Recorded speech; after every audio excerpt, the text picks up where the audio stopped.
Hello everyone. तो कैसे हो आप सब। मैं हूं सोनी, आपकी स्टोरी टेलर और राइटर। बिना किसी देरी के सीधा आते हैं स्टोरी पे। आशिकी एक जुनून का पार्ट 78। पिछले पार्ट से सीधे आगे चलेंगे, ओके। एंड इससे पहले आप सब लोगों को एक गुड न्यूज़ देनी है। मैं सोचती हूँ 15 तारीख तक जो फोर्स लव सीजन 1 है उससे कहीं ज़्यादा नेक्स्ट लेवल का होने वाला है सीजन 2। तो आप सब लोग तैयार हो। हमें दिखाते हैं, आप सीधे स्टोरी पे आते हैं, ठीक है। हमें दिखाते हैं टेरेस पे जहाँ सौम्या ने रिधि को अपनी बाहों में रखा हुआ था। वो बार बार उसका माथा चूमती है, बाल सहलाती है ताकि वो उठे और उठ के उसे गले से लगा ले। वैसे ही उसके दिलो दिमाग में एक जंग चल रही थी, खुद के खिलाफ, अपनों के दिए हुए इस धोखे के खिलाफ। और सौम्या रिधि को बाहों में रखे हुए ऐसे ही अपने नजरें ले जाते हैं साइड में जहाँ रखी थी उसकी गन। और दूसरे ही पल उसके मन में ये बात आती है कि इन्होंने मेरे दिल पे वार करने की हिमाकत की है, मैं इन्हें इतनी आसानी से नहीं छोड़ूंगी, पता लगा के रहूंगी कि ये किसकी चाल थी। वो बिल्कुल भी नहीं छोड़ने वाली थी और वो बस उस गन तक हाथ ले जाती कि उसी वक्त रिधि के पलके झपकने लगती है और सौम्या जैसे फील करती है। वो जल्दी से रिधि का फेस हाथों में लेती है और कहती है, रिधि जान, आप ठीक हो? अच्छा फील हो रहा है? ध्यान से। और यहाँ रिधि का सर भारी हो रहा था। वो आंखें खोलते खोलते अपने हाथों से अपना सर पकड़ लेती है क्योंकि दर्द था, इतना शदीद दर्द था उसके सर में। सौम्या तो पूरी तरह परेशान हो जाती है। वो कहती, जान प्लीज बोलो ना, सब ठीक है? कुछ चाहिए? और वो देखती है रिधि के होंठ सूख गए थे।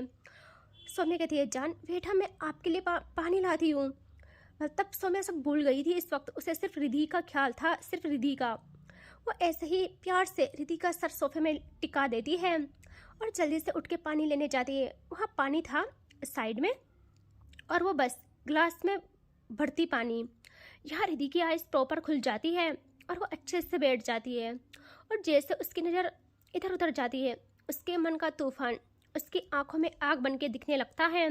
उसे वो सब याद आता है कि कैसे उन्होंने रिधि को यहाँ लाके कैद कर लिया था। वो क्या था मैं बताती हूँ। रिधि तैयार नहीं हो रही थी। भाभी लोग आते हैं जो रिधि को मना लेते हैं तैयार होने के लिए।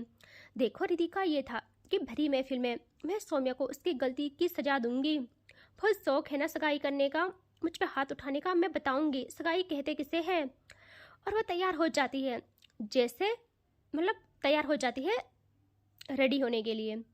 जैसे भाभी उन्हें तैयार करने को होती है तभी वहाँ आ जाती है बड़ी भाभी और सबको बाहर भेज देती है किसी बहाने से और खुद रिधि को तैयार करती है। और फिर कहती है कि रिधि मैं अभी आई हूँ, बाकियों को बुलाती हूँ, फिर साथ में नीचे जाएंगे। रिधि रूम में थी तभी अचानक रिधि को फील होता है कि कोई रूम में आया है। उससे लगता है सौम्या आई होगी क्योंकि भाभी ने कहा था कि पंडित जी ने कहा है घूंघट डालना है और उसे घूंघट डालने पे मजबूर कर देती है भाभी। प्यार से करती है बट क्या ही बोलूँ। वो कहती है, रिधि कहती है, हाँ, कि देखो ये सोच के खुश मत होना कि मैं तैयार हुई हूँ तो तुम्हारी मर्जी से सब करूँगी। अब देखना मैं क्या करती हूँ। नीचे जो लोग तुम्हारे सामने भोले बने हैं ना, सबका पर्दाफाश करके तुमने जो थप्पड़ मारा है भरी महफिल में उसका भी बदला लूँगी, सबका बदला लूँगी आज। और वो कुछ और कहती या करती, कोई उसका मुंह पीछे से एकदम बंद कर बेहोश, समझ रहे हो। और फिर बड़ी भाभी दादी के प्लान के अकॉर्डिंग दिशा को दूसरे रूम से रिधि के रूम में ले आती है। एंड यहाँ रिधि सारा का सारा खेल समझ गई थी। उसके अंदर इतना गुस्सा और आग भर जाती है। उसकी नज़र जाती है साइड में रखी गन पे और सौम्या जल्दी से पानी लेके रिधि के पास आती है। और जैसे वो आती है वो शौक रिधि को देख के, भाई रिधि गन को कॉक कर वहाँ से नीचे आने को होती है। उसे आज कोई नहीं रोक सकता था भाई, बिल्कुल नहीं।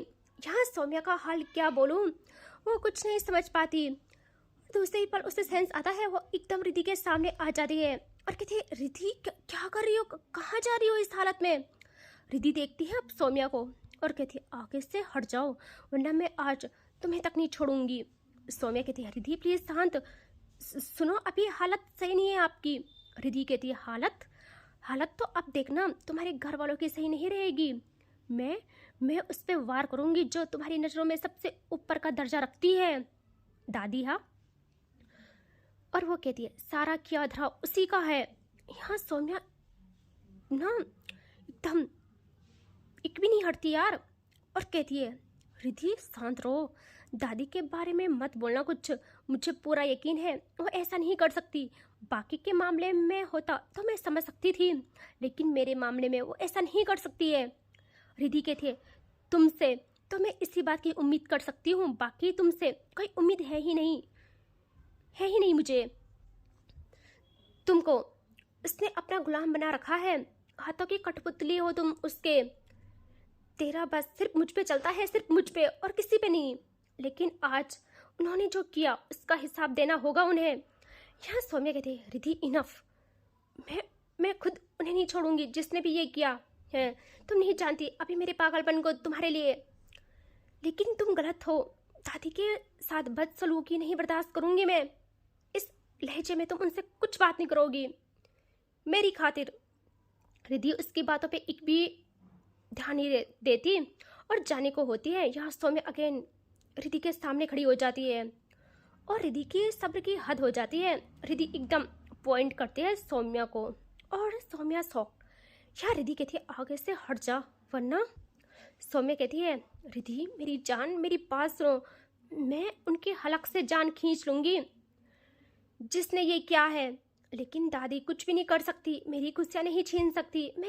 और उसी पल रिद्धि एकदम 1 2 एंड जस्ट 3 और भाई वो ट्रिगर प्रेस कर देती है। देख रहे हो, ये भी नहीं सोचती कि सामने सौम्या है, और सौम्या सेकंड के हिसाब से स्लाइड कर खुद को बचा लेती है, लेकिन जो गन की गोली थी वो उसके बाजू से हल्का होके गुजरती है और सौम्या संभल भी नहीं पाती। रिद्धि बढ़ती है आगे, वैसे ही अपने लहंगे को संभालते हुए, हाथों में गन, और सीढ़ियों से काली अवतार में उतरती है नीचे। यहाँ हॉल में दिखाते हैं सारे लोग खड़े थे और सिर्फ दादी सोफे में बैठी थी टिक के, अभी भी वही गुरूर, एक भी सिकंज नहीं चेहरे पे। यहाँ जैसे सबकी नज़र सीढ़ियों पे जाती है, सबके पैरों के नीचे से जमीन गायब, और तनु देखती है और तनु के चेहरे में बड़ी सी स्माइल आ जाती है। तनु सिया के साथ थी और तनु जैसे देखती है वो इतना खुश होती है और कहती है देखा सिया, इसे कहते हैं शेरनी, अब देखना मेरी शेरनी कैसे इन जानवरों को इनकी जगह बताती है। सिया घूरती है तनु को और तनु कहती है क्या हुआ जान, सच्चाई चुप गई? तुम्हारी उस जंगली इंसान से तो लाख गुना बेहतर है। यहाँ सिया कहती है चुप करोगे आप?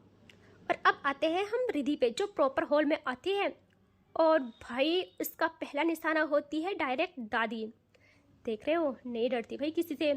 और जैसे रिद्धि ये करती है, भाई लोग एकदम हरकत में आने लगते हैं और गन पॉइंट करते हैं रिद्धि को, और रिद्धि की आंखों में एक भी डर नहीं था यार, ना झिझक।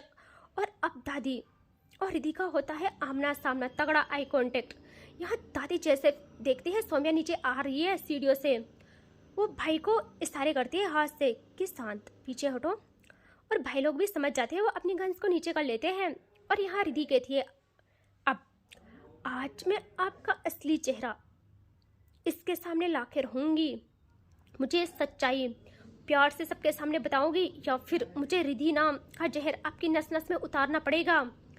दादी की आईज शार्प हो जाती है और सौम्या जल्दी से आके कहती है रिद्धि प्लीज शांत हो जाओ, हम करते हैं बात। रिद्धि बिन देखे कहती है अगर आज तुम बीच में आए तो सबसे पहले गोली तुम्हारे सीने में लगेगी और दूसरी मेरे सीने में, फिर ये किस्सा ही खत्म, ये अजियत, ये सारा ड्रामा एक पल में खत्म हो जाएगा। सौम्या कहती है रिद्धि बहुत हुआ, तुम इस तरह दादी से बात नहीं कर सकती, बिना सच्चाई जाने अपने शक के बुनियाद पे तुम ऐसा नहीं कर सकती हो यार, समझो इस बात को, चलो हम बात करते हैं। यार रिद्धि दादी को कहती है मैंने कुछ पूछा है, आंसर मी, मुझे आंसर चाहिए। यहाँ दादी कहती है वरना क्या करोगी तुम? तुम में हिम्मत है तो मुझे आज गुनहगार साबित कर, अगर नहीं कर पाई तो हार मान के चुपचाप बाकियों की तरह रहना स्वीकार करना। रिद्धि कहती है बाकियों की तरह यानी गुलाम, माई फुट, और रही बात साबित करना, I will show you, just wait and watch. और उसकी नजर जाती है इधर उधर और दूसरे ही पल उसके चेहरे पे अजीब मुस्कान आती है और कोई कुछ समझता। अगले ही पल रिद्धि एक झटके में दिशा के बालों से पकड़ के उसे भाभी के सीने से छुड़ा के, भाई कोई आज उससे ना दिशा को नहीं छुड़ा सकता यार। और रिधि दिशा को एकदम दादी के सामने लाके लाइक फेंक देते हैं ना, वैसे करती है। एंड दूसरे ही पल उसके हेड पे पॉइंट करती है। भाई देख रहे हो, और सब शौक।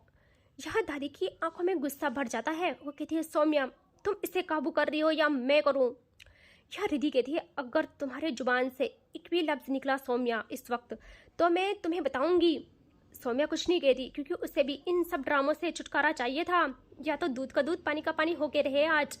यह रिधि कहती है अब बोल, बस 3 तक गिनूंगी फिर मुझे कोई रोक नहीं पाएगा। सच बता किसके कहने पे और क्या प्लान के चलते तूने मेरी जगह लेने की सोची। मैं नशे में भले ही थी, बातें मुझे सब सुनाई दे रही थी। रिधि भाई डर भी नहीं रही थी और जो दिशा थी वो डर के मारी कांप रही थी। वो क्या बोलती, उसकी नजर जाती है दादी पे जो बस खामोशी से ये सब देख रही थी। यहाँ रिधि कहती है 1 2 और जस्ट उसका हार्ट ट्रिगर पर जमता। दिशा कहती है मैंने खुद ये प्लान बनाया जीजू और दीदी के साथ मिलके। मैं सौम्या को बहुत प्यार करती हूँ, उसे हासिल करना चाहती हूँ, मुझे वो चाहिए किसी भी कीमत पे, इसीलिए मैंने ये सब किया। इसमें दादी का कोई हाथ नहीं है ना किसी और का। मुझे पता है तुम दादी के रिश्ते बिगाड़ना चाहती हो सौम्या के साथ। और रही बात ये कि मैं झूठ बोल रही हूँ तो चलाओ गोली, मैं नहीं डरती क्योंकि यही सच है। और रिधि शॉक्ड, दादी के चेहरे पे मुस्कान आ जाती है और वह देखती है सौम्या को और सौम्या रिधि को। यहाँ रिधि शॉक्ड, वो कहती है झूठ बोल रही हो तुम, सच बता। दिशा कहती है मैं झूठ बोल रही हूँ तो चलाओ गोली, मुझे मौत से डर नहीं लगता। बट दादी सौम्या से बहुत प्यार करती है, वो ऐसा सोच भी नहीं सकती है। उसने तो सौम्या की खातिर तुम जैसी के साथ भी उसकी शादी करने का फैसला किया। और रिधि देखती है सौम्या को अब, जो कुछ नहीं कहती, कुछ भी नहीं यार। और अपने स्टेप पीछे लेती है और एकदम पलट के ऊपर जाते हुए सीढ़ियों में एक ही कदम रखा था उसने कि हाथ रेलिंग पे और एक कदम सीढ़ी पे। वो बिन देखे ही कहती है आज से बड़ी भाभी और भाई आप मेरे लिए मर चुके हो और ये मैं अपने रिश्ते का मातम समझूंगी जो आज हुआ।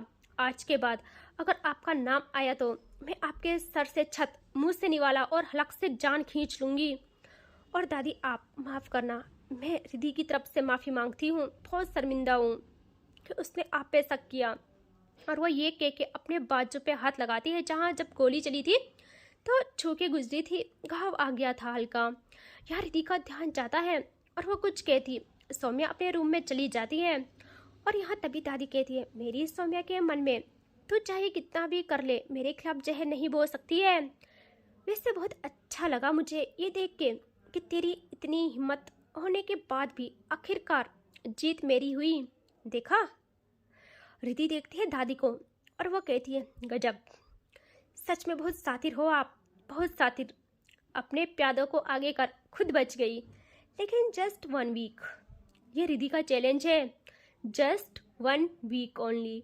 और 1 वीक तुम सब देखना, ये मेरा चैलेंज है। 1 हफ्ते के अंदर तुम्हारी नज़रों के सामने से इससे शादी कर, इससे यहाँ से हमेशा के लिए ले जाऊंगी, हमेशा के लिए।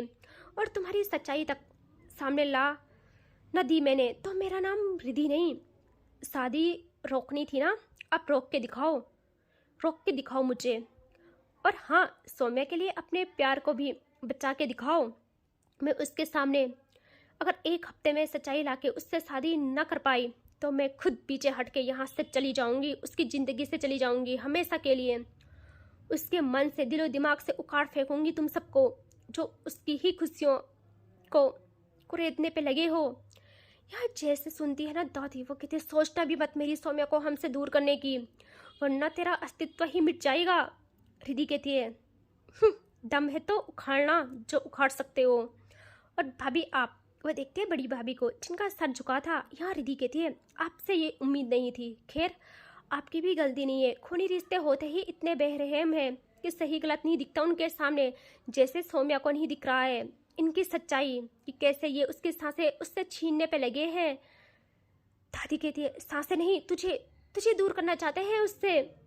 रिधि कहती है मैं ही उसकी सांसें हूँ और ये आप अच्छे से जानती हो। और वह ये कहते हुए रूम में आने लगती है। यहाँ सिया और तनु भी उसके पीछे पीछे। सिया ने तो पहली बार सुना था ये सब, वो तो सहन भी नहीं कर पा रही थी और तनु उसे संभालते हुए रूम में ले आती है। यहाँ दादी का गुस्सा चरम पे था। वो कहती है, नहीं, मैं सौम्या को नहीं जाने दूंगी कुछ से दूर, कभी नहीं। सुनो तुम सब। और वो कुछ बताती है अपने बेटों को और हमें दिखाते हैं अब रूम में, जहाँ जैसे रिद्धि डोर खोलती है और देखते हैं सामने सौम्या को, जो कि बेड में बैठी थी और उसने अपनी शर्ट रिमूव कर ली थी और वह अपने हाथ पे खुद मेडिसिन लगा के पट्टी कर रही थी। यहाँ रिद्धि जैसे रूम में आई थी, गुस्से में थी वो, लेकिन जैसे वो सौम्या को देखती है, उसका जख्म देखती है, उसका दिल दुख जाता है, फटने को होता है यार। वो खुद से कहती है, ये क्या कर दिया तुमने? वो बस सौम्या को देखती रहती है और खुद से सवाल करती है कि रिद्धि, क्या ये सही है तेरा इस तरह इसे सताना, इस पे गुस्सा उतारना? ये मेरा इश्क है, मेरा सब कुछ है। हाँ माना थोड़ा सा जहाँ से अलग है, थोड़ा नहीं बहुत परे है पूरे ब्रह्मांड में, बस एक ही इंसान ऐसा है, लेकिन अब हो गया प्यार तो क्या करे। रिद्धि खुद से कहती है कि रिद्धि, तुझे जो भी लोग तुझे ना जो भी ये लोग चाहते हैं वैसा नहीं करना है, उनकी मन की नहीं होने देना है, अपने इश्क पे जीत हासिल करनी है तुझे किसी भी हाल में। और वो ऐसे ही अपने कदम बढ़ाती है अंदर और सौम्या जैसे फील करती है रिद्धि रूम में आ रही है, वो मुड़ के साइड हो जाती है और मेडिसिन अप्लाई करना नहीं छोड़ती। यहाँ रिद्धि जल्दी से बगल बैठ जाती है और जैसे वो घाव को देखती है उसकी आंखें नम हो जाती है। वो धीरे से अपना हाथ आगे बढ़ाती है, उसका हाथ कांप रहा था। यहाँ बस टच करती वो सौम्या को कि सौम्या रफली उसका हाथ हटा लेती है और रिद्धि शॉक्ड। यहाँ रिद्धि के अंदर आग लगती है। वो कहती, ओह ये क्या हरकत है? ये क्या हरकत है तुम्हारी? ये मुंह फुलाना बंद करो, समझी? गलती सब तुम्हारी है। वैसे कहीं ये गुस्सा उस चीज का तो नहीं है?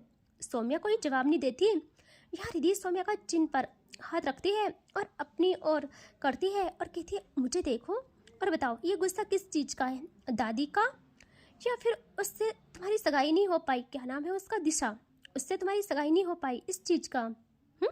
बताओ ना, उससे तुम्हारी सगाई मेरी वजह से नहीं हो पाई इस चीज का गुस्सा है? वो बस सौम्या को सता रही थी। यहाँ सौम्या अगेन गुस्से में रिद्धि का हाथ हटा लेती है और अपने जख्म और मेडिसिन लगाना शुरू करती है। सौम्या जैसे जख्म पे हाथ लगा रही थी वैसे ही वो दर्द रिद्धि को फील हो रहा था। उसे खुद पे वो बहुत दर्द फील हो रहा था और खुद पे गुस्सा भी आता है उसे। फिर भी वो कहती है, देखो मेरी तरफ, समझे? ये मुंह फुलाना बंद करो, कोई बात नहीं ना, कर लेंगे तुम्हारी सगाई उसके साथ। सौम्या की बर्दाश्त की हद हो जाती है, वो एकदम खड़ी हो जाती है। यहाँ रिद्धि उसी पर उसका हाथ पकड़ लेती है उसे रोकने के लिए और जैसे हाथ पकड़ती है रिद्धि की नज़र जाती है सौम्या के हाथ पे जहाँ रिंग थी और रिद्धि के पैरों के नीचे से जमीन गायब। अब उसने देखा था और कहाँ का जख्म कहाँ का क्या यार। वो एकदम उठ के सौम्या को रफली अपनी ओर पलटा के कहती, तुमने सगाई कर ली उससे? तुम्हें बड़ा इश्क इश्क जुनून जुनून करना होता है, तुम्हें फील नहीं हुआ? कौन है तुम्हारे बगल? कौन तुम्हारे बगल बेटा है? तुम्हें अंदाजा नहीं हुआ क्या? जवाब दो मुझे। सौम्या घूरती है उससे कि इसे क्या हुआ। सौम्या अगेन कुछ नहीं कहती और वहां से जाने को होती है और रिद्धि उसी गुस्से में सौम्या को रफली अपने सामने करके कहती है, मैंने कुछ पूछा तुमसे? तुम्हारी इतनी हिम्मत कैसे हुई? तुमने कैसे उससे सगाई कर ली? मैं तुम्हारा खून कर जाऊंगी। ये गोली जो तुम्हारे बाजू पे छू के गुजरी है वो तुम्हारे सीने पे लगेगी और उस दिशा के माथे पे। सौम्या एक लुक देती है रिद्धि को और अगेन रिद्धि से खुद का हाथ छुड़ा के जाने लगती है। इस बारी रिद्धि को बहुत गुस्सा आता है। रिद्धि के अंदर जो आग लगी थी ना, उसे लग रहा था सौम्या ने दिशा से रिंग्स पहनवाई। वो सौम्या को अगेन पलटा के कहती, धोखेबाज, धोखेबाज, दिखा दी ना अपनी औकात, मैं तुम्हें जिंदा नहीं छोड़ूंगी। और वो बस कुछ और करती। सौम्या इस बारी एकदम रिद्धि का हाथ पकड़ती है और रिद्धि शॉक। सौम्या दूसरे ही पर रिद्धि का हाथ पकड़ के रिद्धि के सामने करती है। उसकी आंखों के सामने अब दोनों के हाथ थे एक दूसरे के हाथ में और दोनों की फिंगर पे और रिंग्स हाय तो आशिकों की मुकम्मल कहानी का प्रतीक थी। वो उसकी चमक मैंने रिद्धि के अंदर की ज्वालामुखी को दरिया बना दिया था। रिद्धि जैसे अपनी फिंगर पे रिंग को देखती है, उसे यकीन नहीं होता, उसके हाथ कांप जाते हैं। और सौम्या उसकी फीलिंग्स, उसकी कंपन फील कर रही थी। यहाँ सौम्या अब कहती है, मेरे नाम का सिंदूर हो या मेरे नाम का मातम, जो भी हो सब तुम्हारे मुकद्दर में लिखूंगी, सिर्फ तुम्हारे मुकद्दर में, समझी तुम? सिर्फ तुम हो मेरी हकदार। और कहा था ना किसी भी हाल में करके रहूंगी सगाई, तो कर ली सगाई विधि विधान से, शुभ लगन अनुसार। रिधि के अंदर अजीब सी ठंडक पड़ जाती है, उसकी आंखें पल भर झपकती है, होठों पे ऐसी स्माइल आती है कि जैसे उसे सब कुछ मिल गया हो। बट दूसरे ही पल उसकी आंखें एकदम खुलती है। वो कहती है, व्हाट? इसका मतलब 1 सेकेंड, इसका मतलब जब मैं होश में नहीं थी तब तुमने? यहाँ सौम्या कहती है, तब मैं कुछ भी कर सकती हूँ। और उसके बाजू पे दर्द होता है उसी पल। वो कहती है, आउच। और वो एकदम रिधि का हाथ छोड़ के वहाँ दबाने लगती है उसके बाजू पे। रिधि जल्दी से उसको कहती है, दर्द हुआ? दुख रहा है क्या? सौम्या उसका हाथ हटा के कहती है, जो भी है तुमसे क्या उससे, तुम्हें तो बस जख्म देने आते हैं। यार रिधि कहती है, पहले तो होने वाली बीबी हूँ मैं तुम्हारी, और दूसरी डॉक्टर, मैं सही कर दूंगी, बताओ जल्दी दर्द हो रहा है? यार सौम्या कहती है, कोई जरूरत नहीं है, इस घर में और भी डॉक्टर हैं। यार रिधि कहती है, और कौन है? अच्छा तुम्हारी सिया है ना?